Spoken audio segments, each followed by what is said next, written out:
gonden ɗo henne ko lahel e nder département de Podor tawi ko e nder commune mo Gamaji Sare hedde banggue Dande Mayre o sa ɓenni halwar ɗo noon ko REDES woni réseau pour l'émergence et le développement des écovillages du Sahel et gardegol docteur Ousmane Ali Pam hande o ko guure jonde fodde guure nogas pawɗo ga e leydi Sénégal ko foti noon kadi ummori banggue Mauritanie o ɓe kawri ɗon ɗo lahel ɗo henne o wonno fandare nde noon ko ɓeydude doole yimɓe to banggue hattan e bawgol awde pépinière arboricole kono kadi e foreji nourricière taw koye banggue Sahel o holno yimɓeɓe mbaɗata ha mbaɗa ko wiyete ko to lukkor on keblannoɗo noon wiyete ko Ali Ndiaye ko ingénieur agronome kono kadi o ummi ko toon to agence grande muraille verte yimɓeɓe kawri e ngal ñallal bangal fayida ɓe ñalli heblede caggal bottaji ɓe jokki nde gasi nde noon ɓe naati e jardin mo ganduɗa ko REDES o henne tawi ko nokku mawɗo jaajƴo REDES koye gardogol docteur Ousmane Ali Pam waɗa visite guidé caggal ɗum kadi ɓe mbaɗi gawgol leɗɗe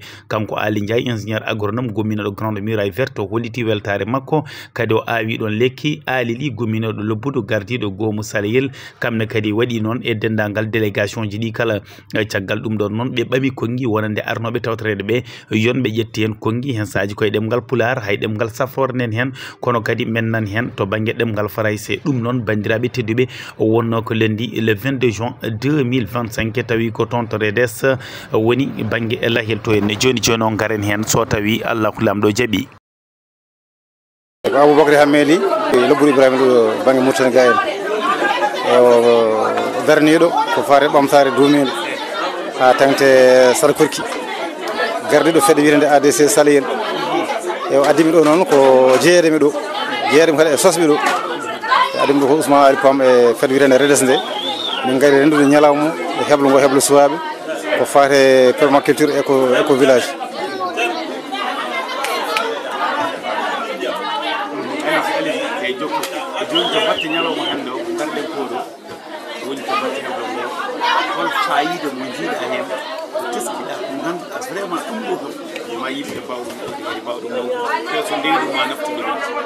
E ko adi foof ko jiimi hen ko waɗi fayida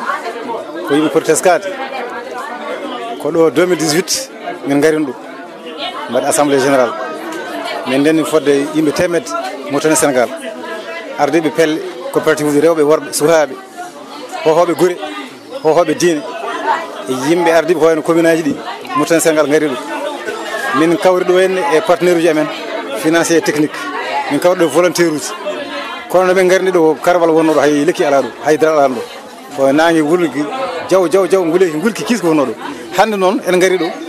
en tawi koko wayli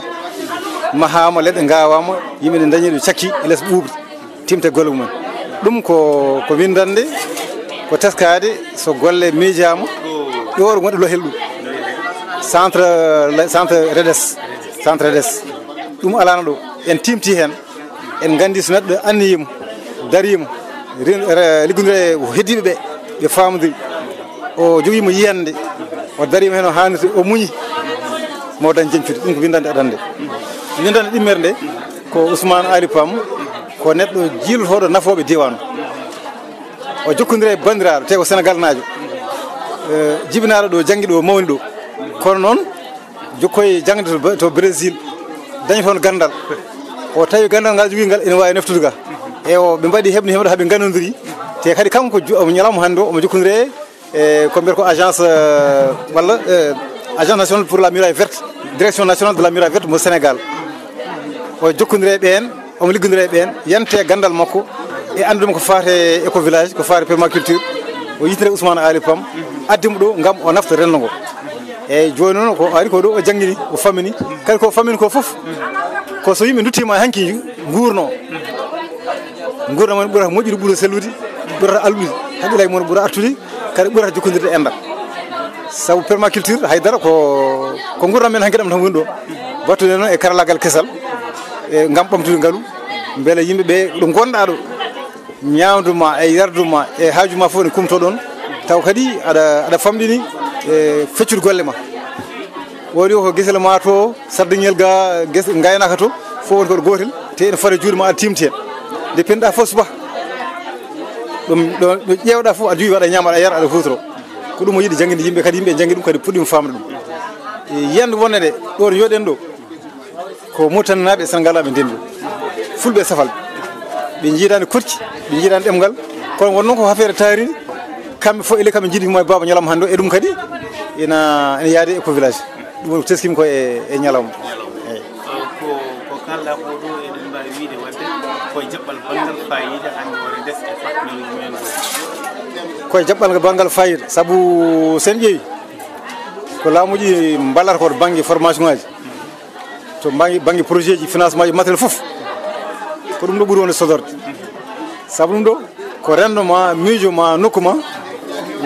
jangguinoɗa karalla kesa mbatta e ko karalla garantewal ngal ko seeɗa balliɗa e ngaalu jaaha kadi an hoore ma aɗa wawi naftude woɗɓe hono ma en taw ni laamu jillani hen sa tottama karallagal ngal aɗa wawi ɗum sarde e heddiɓe ha yaaja surtout ko wiyata ko éco village ko codorgol école village woni ɗo hen أدت المشكلة كبيرة أنا ما متبادر حتى غير وضع عندي كلام البيان كنت نقول إنه أنا اسمي أبو بكر همالي ملقب عالي في الكسران قالوا له بورو في موريتانيا وعندي نشيدة قالوا هي أدي نشار قالوا أدي سيسالير منظمة غير حكومي محلي وأنا متعلق عندي علاقة مع دكتور عثمان علي بام حول منظمة قال الشبكة قال هي ردس اللي عندها اتفاقية مع بلدية جامعة ساري السنغال وبلدية دار بركة في موريتانيا معناها عثمان علي بام والشبكة إلو موبيلين فنيين والمال يجوا عن سكان في فكرة قال إيكو فيلاج إيكو فيلاج معناها اجتماع حاضر في بلدها عندها كل شيء يكفيه يعاون في حياته موجود محليا كيف الزراعة والتنمية ويا كامل نقول الزراعة معناها الخضروات والشجرة المثمرة والشجرة المولية التقليدية يا كامل خالق كيف الدواء وكيلو وإنتاج هذا يقول شيء يبيعوا جوال منه مال ياكل مال مولي يعاونه شؤون الأخرى كيف تدريس كيف لباس لا يحمل مشروع ولا دواء كامل موجود في البلاد لا يقبضوا ياكل اللي ينتجوا يمشي يبيعوا يجبر منه ياكل عبد به حالته الأخر مهم هاي النهار تبادل بين المواطنين السنغاليين بين المولي مفنيين والمواطنين ورينا مولي خبير جاي من السنغال اسمه علي جاي هو تقلي قاري في السنغال قاري في كابري وقاري في غير كون قراته بلاد قالوا بلجيك وشبر فيهم خبره برازيل وشبر توعيه هو بركة قائر حامو هو به القير حامو ياكل شاف صور برازيل من الافكار من الفن يدعم السنغاليين والمواطنين من قد في ايكو فيلاج كانهم يرجعوا بحياتهم القديم للصالح معنا نحن تقليديا رجاش نحن مرق من دشرت ولا من خيمته مرق شوي ما مشي بعيد كل شيء كله قد جابوا كيف التوغا ومانجو حتى مانجو والنبيك يا كامل موجود وعاس يا ونداير يا كامل موجود هامو يرجع الناس بذاك هاي قد يجدوا مولي مع فن جديد مع تنوين الشباب يكونوا يفهموا ياكل تقليدي في ان شاء الله يرجعوا فيه اودوا رجاء مدوا هاد عايشين في بلاد تعاونوا ما يزالوا لا يكونوا ودعموا ان شاء الله لكن مولي جبر من خبر مولي تم صب صور ناس الاخرى كان هو بعد سنغاليين كامل وموريتانيين كامل وان شاء الله مثلا اقتصاديا وفنيا ثقافيا متقدمين ان شاء الله. بيتمي سالف بايدال با نجامي كوم بونتو ngoni koy fedde wotere ne wiye AVPMF woni association pour valorisation des plantes et du miel du Fouta donc min ngari do aussi notade redes e noddando Ousmane Ali Pam kanko ne saha fo mo heewi wadde ñalɗi baɗi ni ɗo yete o nodda pelle takkiɗe ɗo ngara kawrite hen donc min ngari redes noon ko mbiyata ko éco village ko programme mo ganduɗa ɓooyɗo mawɗo kadi nawruɗo kadi Sénégal e Mauritanie saha fo mo heewi adduɗo haralleɓe so ngari gadda ɗo gueɗe kese donc o nodda yimɓe ngara haralleɓe kaala ko gaddi ko saabu ko gueɗe ɗe ganduɗa ɗe way kono formation wadde firti ko wonɗo ɗum tabitina ɓe gartira ɗum ɗo hollude yimɓe ina wawi wonde e nder Sénégal hayso tawi Sénégal ne waɗi nokkuji certuɗi nokku foof ne waɗi ko toɗɗi ɗum ne waɗi ko yaadi e ko ɗo woni ɗo wadde yimɓe ne mbawi ƴettude modèle o nawa e nokku ɗo mbawi wonde foof mbaɗa ɗum toon donc hande sen gatti ñalawma hande o ko karalla men biyeteɗo Ali Ndiaye o jeeya ko Kaolack kono ko karalla to banggue ko mbiyeten ko agroécologique walla taaride e gueɗe jaaduɗe hen e ko nandi hen o janggoy ɗum ni ko caggal leydi Brésil o wonno toon janggo ligguima toon gueɗe mawɗe o ligguidima kadi e won leyɗele hande o noon suuɓi ko artude nder Sénégal ƴeewa ɗeɗo golle mbaɗaɗe caggal leydi ha ɗen leyɗele jaari yesso pourquoi artetake ɗo hande tabitine e nder nokkuji men ɗi donc o tawi kadi aussi Ousmane kañumne ko nden darde woni darde mum ɓe jokkodiri Ousmane addimo hande noon yo arɗo hande e Lahil e inde REDES e wondude kadi e bandiraɓe men Mauritanie e AVPMF fedde darnide puuɗe jumri hande on ara yewtana yimɓe formation on ɗon mbo wiyata o wiyata ɗum ko towru kër noon sen prix pulaar woni tan ko guesa galle walla mbiyen jardin galle won noon modèle keso mbo addi modèle o ne gasa taw heewaka yiyeede kono kam ko modèle mo ganduɗa o vraiment omo yaadi e gurdam yimɓeɓe saabu ko adi foof sa dañi nokku hay sinno ko 0,50 dañɗa espace mo mawnani feewi mais nder espace o ya hoddir hen ɗo koɗɗa koddira hen ɗo nehɗa ko nehata ko noon ne wawi wonde guertoɗe ne wawi wonde jawɗi ne wawi wonde liɗɗi ne wawi wonde ko nandi hen kadi mbaɗa ɗon prévoir kadi nokku ɗo gawɗa woni no wiyete sewo sewoji sewo sen kaali ɗum woni follere woni supame woni nana woni gueɗe goɗɗe mbaɗe noon ɗum ɗon ko gueɗe ɗe ganduɗa ɗe ɓadiɗe hunde ko bawɗe ñamede mais coɗa hen leɗɗe ñamateɗe ɗe gandi a wawi wiide aɗa waɗa ɗum hande ñama hen hande kono ko yeru ko wayno follere en ko wayno nana en ko wayno carotte en ko nandi hen sa waɗi ɗum sa foof ma dañi hen ko ñamɗa tawa ndiyam gono jam hen ɗam ina nafa kadi leɗɗe ɗe e on saaha so tawi a wone ñamde hen mbaɗa hen kadi gueɗe kewɗe certuɗe kadi ko neeɗa ko woni guertoɗe ɗe walla jawdi ndi walla liɗɗi ɗi ina nafa e gurdam leydi ndi par ce que ko wayno dorde nde sa watti ɗum hen jarani kadi yiiɗo yo engrais kadi eɗen gandi eɗen doga hande ndema mbatka tooke eɓen gandi ko battinta ko e nder ɓalli yimɓeɓe ne heewi doole wadde noon hutorta ko waɗi ko tooke kutortoɗa ko no wiyete ko dorde kutortoɗa ko ndiyam liɗɗi kutortoɗa ko pocce guertoɗe leydi ndi wuura mbaɗa hen keeɓa sewo goho ma dañ ko ñamɗa so ɓurtima kadi jeeyoya daña kadi kalis en même temps leɗɗe ɗe aussi so yoni ɗon ha saaha nde leɗɗe poto jibinoyde on saaha hande mbawa kadi dirtinde ɗum ɗo ko joguiɗa ko kono foof e wade noon e nder hen ina yaade miijo politique leydi saabu hande mbiye sécurité alimentaire walla souveraineté alimentaire ko gueɗe ɗiɗi poggodiroje kono sa ƴeewi ha nder kanƴe aɗa certi kadi wonko enen hanki mawɓe men ɗo gurno ɗo ko ɗon ñamata ko ɗon cafroto wadde il fallait ko mbaɗa ɗon leɗɗe cafroje ko wayno hande ko mbiyeten ko aljanna en ko mbiyeten ñebeda en walla ko wayno gawdul en ko wayno jaaɓe en ko wayno gueegote en ko leɗɗe ɗe ganduɗa ɗe cafroje wadde il fallait que taade ko ɗon ñamata ko ɗon guurɗa ko ɗon cafrotoɗa mais so tawi a wi aɗa wonno aɗa safro leɗɗe doctoreɓe firti ko kalmat kono sellata te docteur o san ƴeewi ha nder ma tan hulɓini haalde mais o way kono yiiɗa cella par ce que rokkatma tan seɓoto seeɗa janggo kadi garta cooda goɗɗum a wawata sellude jamais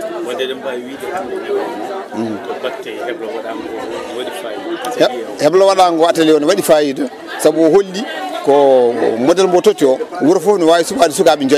sukaɓe joyoɓe keble e holno mbaɗirta guesa galle dokka hen yeeru e galle goto so tawi galle goto o waɗama hen yeeru ɗum ƴeewa yaccinede wuuro ngo ƴeewa yaccinede guure ɗe kadi nder hen gollal woto neɗɗo jooɗo ha wiye mbeɗa ƴewanma gollal ala an hoorema ƴeew ko jiɗɗa gollade ko pamɗa ko par ce que wiyata ko éco village ko yimɓe wonduɓe e wuuro goto foof won spécialité jogui goto foof won banggue mo yaari o yaari ko ndema o yaari ko gaynaka o yaari ko transformation o yaari ko awo wadde waɗe spécialisé e fannumo woni o wadde firti wuuro ngo walla diwan o so sohli ngal ɗon meccal ene ganda ko oɗo woni karallo gonɗo toon bawɗo wadde ɗum walla bawɗo heblude ɗum ɗon noon waɗi firti ko yimɓeɓe yo ustu yowitare nde yo yimɓe ustu yowitare kadi yo yimɓe dutto e gueɗe ɓurde ɗumen ɓadade yeeru hande sa yi Fouta ina wuuli yimɓeɓe kewi wadde ko huuɗo walla mbaɗa cuuɗi ɓakke ɗum mawɓe mbaɗatno hande noon ko terrasse uji ari kono mbiya neɗɗo fiya terrasse ha yooɗa taw so jamma ari walta ko boowal walla so tawi yeehi ha nangue wuuli heɓoyta ko less lekki joɗoyɗa toon joni noon wadde firti ko sinno ko suudu huuɗo wonno walla sinno ko suudu ɓakke wonno an ko to ko nder gonta te ɗum toujours eɗen gandi suudu ɓakke so wuuli ɓuuɓat so ɓuuɓi wuulat wadde ko ɗum ɓuuri wadde adapté ko tuba ko wiyata ko enen noon joni ko hakkillaji men ɗi nan jowi dow en dewi ñembude ha en goppi ko nafanno men ko te hande ko mbiyeten ko no wiyete souveraineté alimentaire ko remde ko wurata ɗum tawa kadi ina selli kono no heewi hande ko ñamaten tawa sellani waɗi ɗum ko jiggoyade men gueɗe goɗɗe wadde noon ɗen gueɗe yen ustu ɗum ganden koko bonnata rendo ngo jaren vraiment garteten no sukaɓeɓe keblen ɓe hebloji jawduɗe gurdam men gaddanenɓe ko ɓaadi men taw hewani frais saabu en ƴeewi hande a yiyat neɗɗo fuɗɗo guesa fiyen yaaha banque te no wini Brésil ko remoɓe mawɓe jahata banque mais remoɓe tokosoɓe jahata banque par ce que so jeeyi banque donkat ruttude wadde noon enen ɗo e gonɗen ɗo a yiyat ndemowo ndema tokoso yaha banque te toon banggue leydi ndi woni politique leydi ndi ko remoɓe tokosɓe ɓe yoɓe balle par ce que ɓe ballirte ko ndemowo tokos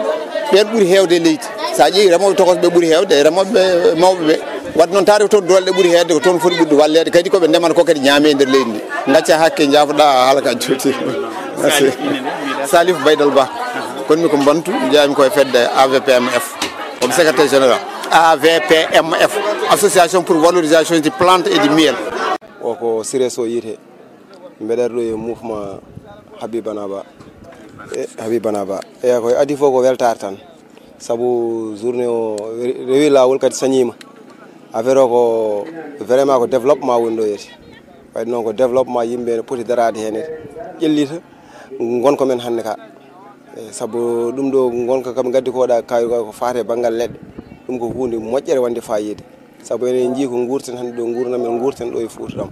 wadde noon donc ɗum ɗon fof e waade noon yo yimɓe gara jaggornaɓe jaggono docteur Ousmane Ali Pam e jaɓɓal mo yaɓɓat ngal saabu jaɓɓal ngal e ngal yuɓɓi ene feewi ene sañi en jii bandiraɓe men hewɓe gari ɗo yeti wadde noon ɗum ɗo nede koko fandare moƴƴere woni ɗon. Assalamu aleykum ko Amadou Anne membre Eco Renaissance mo Guédé Chantier eyyi gonɗo ɗo e banggam ñaamo wiyete ko Mamadou Ba ko konko woni trésorier Eco Renaissance gonɗo banggam nana wiyete ko Alassane Diop konko woni président d' organisation Eco Renaissance machallah en heddi membre uji goɗɗi mataw ɓe cuwa yettade ɗo eyyi Eco Renaissance kañum ari tawtorede hande ñalawma hande o noon so wi neɗɗo so wi Eco Renaissance wi Ousmane Ali Pam docteur Ousmane Ali Pam ɓe ɓoydi te ɓe liggidima ko juuti saabu ɗum mo haali REDES haali Eco Renaissance ko Ousmane addi REDES e nder Guédé Chantier Eco Renaissance andi REDES ko programme gandanɗa hoorema baɗo développement programme environnement moƴƴo woni ɗon ɗum saabi Eco Renaissance kañum ne adi jaggue golle ɗe hande min gari nottade invitation ko machallah invitation baɗɗo fayida en jii enen journée waɗi réussir te kadi mo haali bio eɗen gandi hande to mondo yarteɗo eɗen gandi yimɓe fof poti huttirade ko bio aduno hande eɗen mbi nene yatan mais sellani mais so noddama bio ma taw ma safru ari koti kadi safrude mo haali kadi laggal affaire plantation hande en kaali réchauffement climatique en jii kadi toɓoli ɗi ne ngakki gay to men ɗo wadde ko mbawɗen wadde sana awde leɗɗe rek ɗum mbawɗen wadde ok ko ɗum joguinomi mbeɗa haalen dirawi on calminama ko adi foof mbaɗa salmina dendagal représentant ji gardiɗi ɗo Eco Renaissance nak no collègue mo haaldirni Amadou Anne ko association mo gandanɗa ko ɓoyɗo jokkodirde Ousmane Ali Pam eyyi Ousmane noon mo wi Ousmane wi développement par ce que hande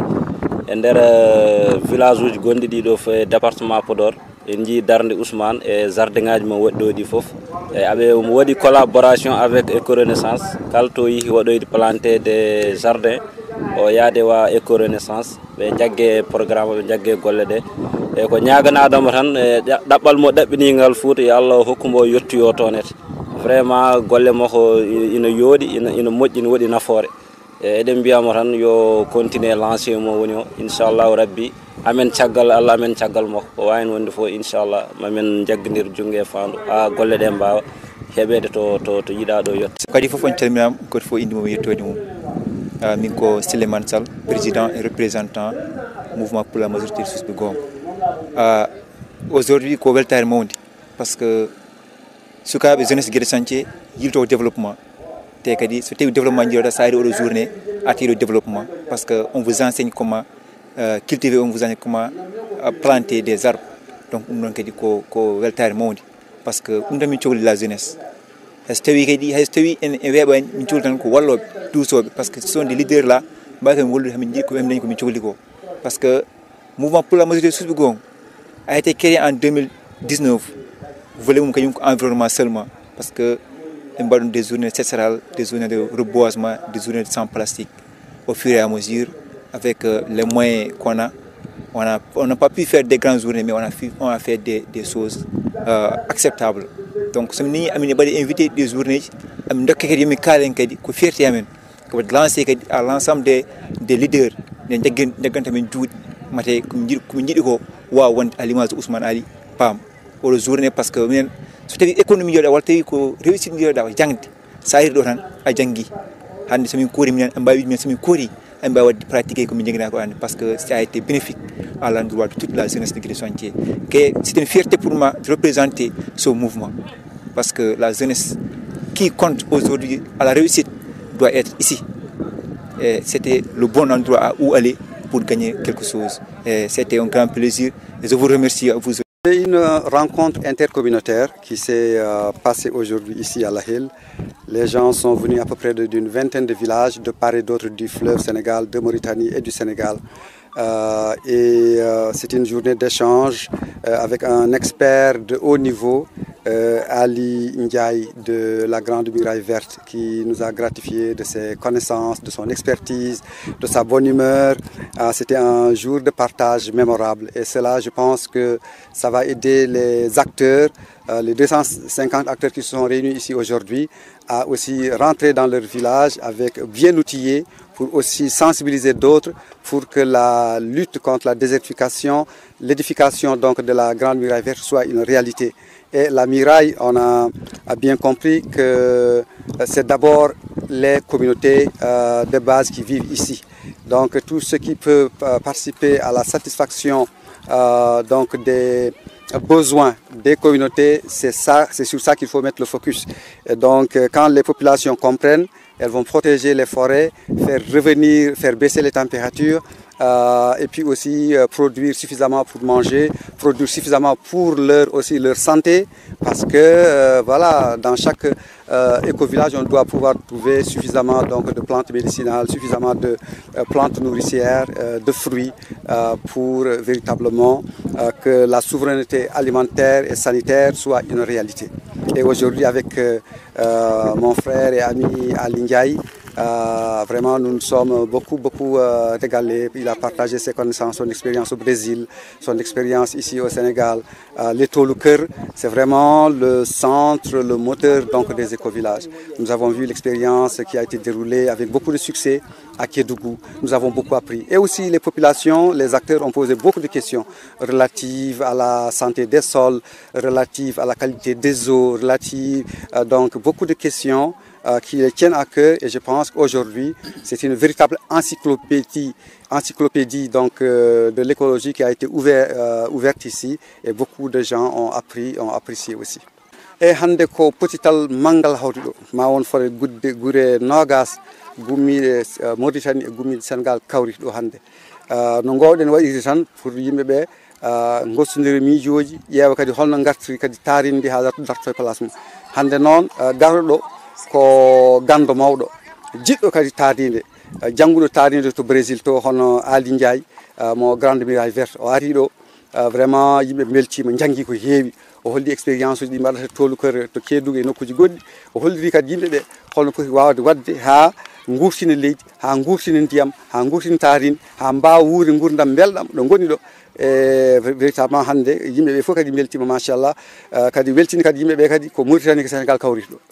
Mauritanie et Sénégal kawri ɗo liggoyade